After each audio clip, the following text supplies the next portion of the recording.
Hey, this is Rich with Elevate, and in today's video, I'm going to be giving you 5 books that I have personally read, not just once, but probably north of 20, 30 times to go ahead and really hone my skills. And each and every one of these books solves a very specific problem in the tech sales racket. So there's a lot of parallels between you becoming a successful tech SDR and also you successfully navigating this job hunt. Essentially, you should be treating the job hunt of landing the process of landing your first tech SDR position almost as if you are trying to close a high ticket sale or your first sale when you're on the job, because essentially speaking, that's what you're doing, right? You're making a list of all the people that are going to be interested in you, and then you're going to try to convince them to give you a shot. Now, once you get on the job, you're going to be doing the exact same thing. You're going to be making another list of people that are interested in the software product and the solution that you have to offer and getting them to also say yes to you as well. So a lot of how you're going to come off and a lot of how you're going to approach this process is a really good indicator, or even a trailer, just like a movie trailer that you watch before the real movie comes on, for the hiring manager to determine, based upon how you're conducting yourself and how you're pitching yourself to get the interview, how you're pitching yourself on the interview, and how you're carrying yourself, how you're answering the questions, and how you're dealing with questions that you may not have the answers to, all of these different things is giving them a trailer, an indicator of whether or not you're going to be a successful team member and why they should consider hiring you for the role, the tech SDR role that they have that's open on their team. So if you have not subscribed yet, please go ahead and subscribe over to us so we can keep on producing videos such as this. But let's go ahead and get to it. The first book I'm going to go ahead and recommend is actually $100 Million Offers. And if you have not read it, you should absolutely go ahead and read it, because $100 Million Offers is really about having a clear offer, making how to make offers so good people feel stupid to say no to. One of the reasons why people are losing out on deals, and it's a very similar reason to why people are missing out on interviews, is they are not making a clear enough offer as to why somebody should make you a job offer, why somebody should hand you a check.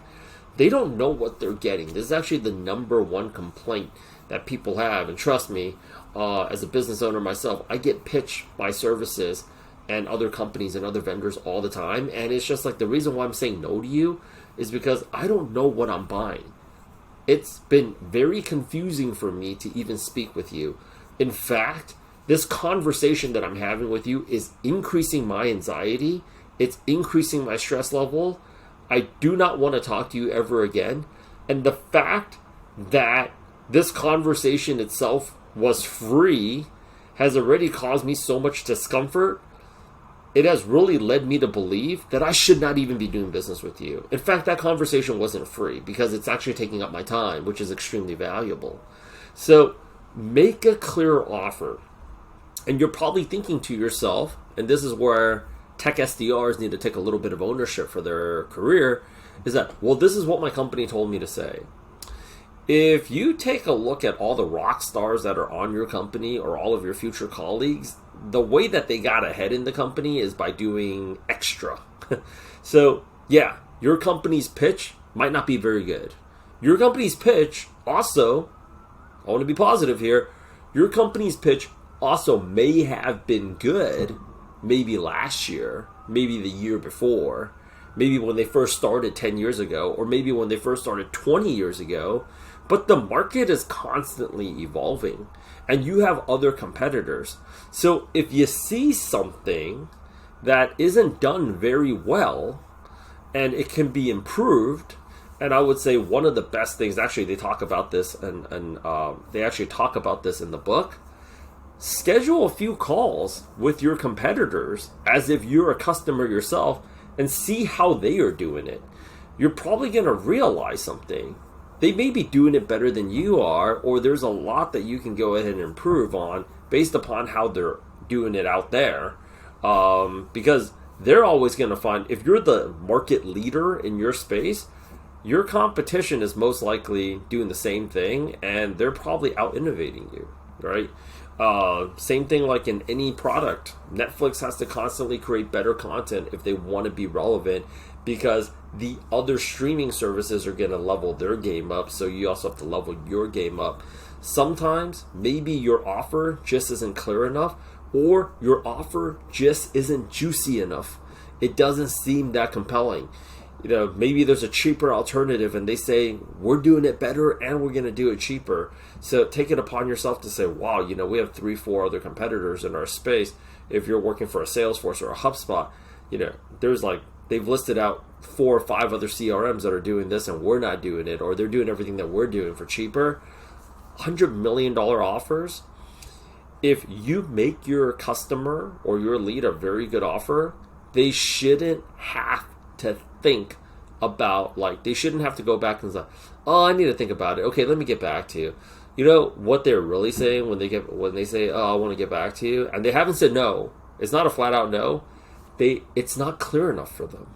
And you might be thinking to yourself that it's very clear for you, but it's not clear enough for them, and that does not make them feel comfortable handing that check over to you.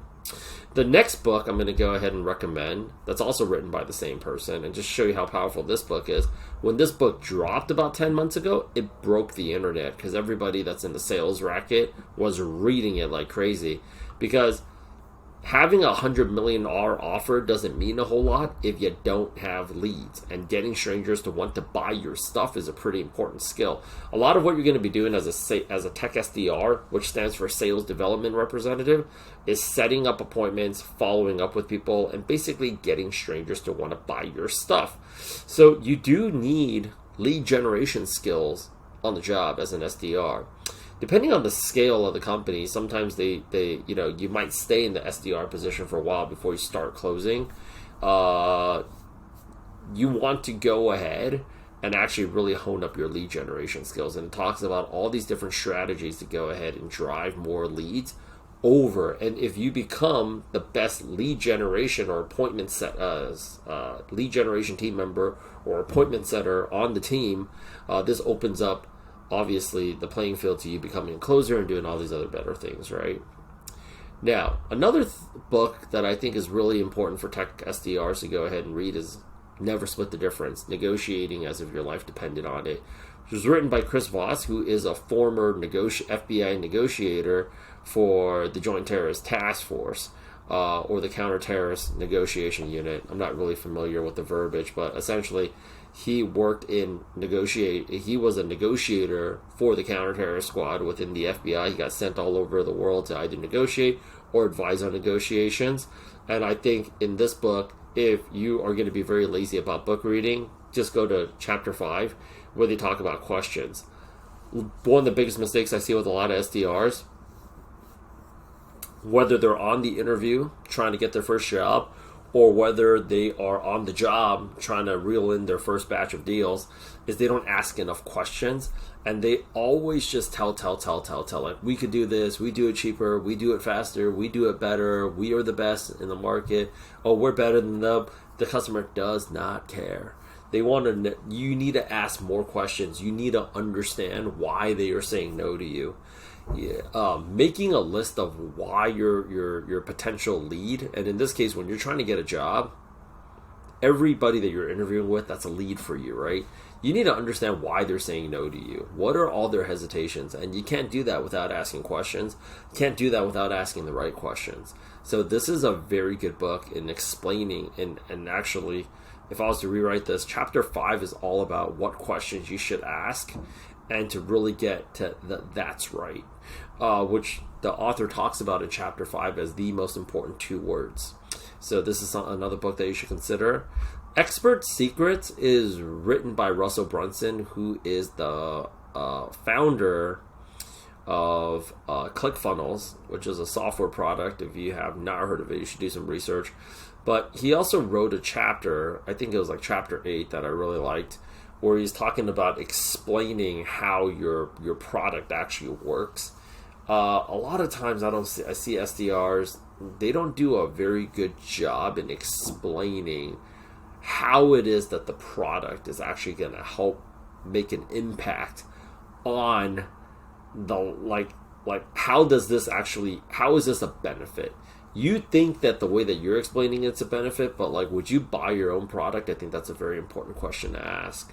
The last book that I'm going to go ahead and recommend here is Persuasion. One of the questions, and why it's so like, it's like, Rich, you're giving me so much content in terms of like closing people, but like as an SDR, I need to go out there and figure out how to like develop new business and stuff. Persuasion, I think once you read Persuasion, you're going to understand why these books are so important. Persuasion talks about setting up every conversation for the close. Now, every rock star closer understands this. The close doesn't happen in the end. The close actually happens in the beginning. If you're setting up the conversation correctly from the very beginning, closing is actually just a natural byproduct of what happens when you set up the beginning of the conversation really well. So when you're trying to close for an interview, honestly speaking, that first impression, it lasts. Like, it really started when they were looking at your resume. It really started when it was with the first question, tell me about yourself. That, if the beginning is done right, I mean, you build a house or a skyscraper from the ground up. The very beginning interaction is actually what sets up the close in the back end. If you're not closing on the back end, it's because you did everything wrong in the beginning. So even though you might be thinking like, I'm only an SDR right now. I'm not a closer. I'm not supposed to be closing. Or I'm just trying to get the job, and I'm just trying to get interviews right now.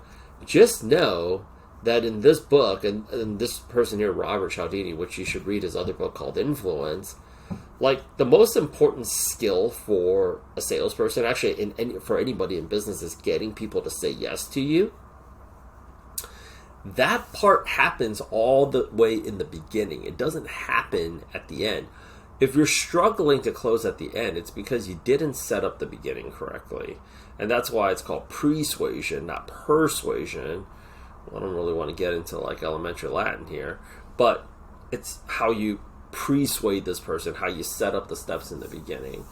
Again, we're going to have some notes on these books and additional resources in the Tech Sales Collective, which is our school group. You can go ahead and join it.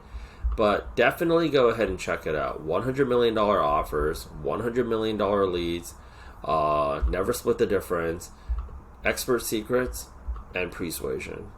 My name is Rich with Elevate. If you're interested in transitioning into a tech sales career, and you don't know how to get started, or you're even just kind of confused about whether or not this is the right career path for you, we're here to help you out. Schedule a call with us. The link is in the description. Look forward to speaking with you very soon.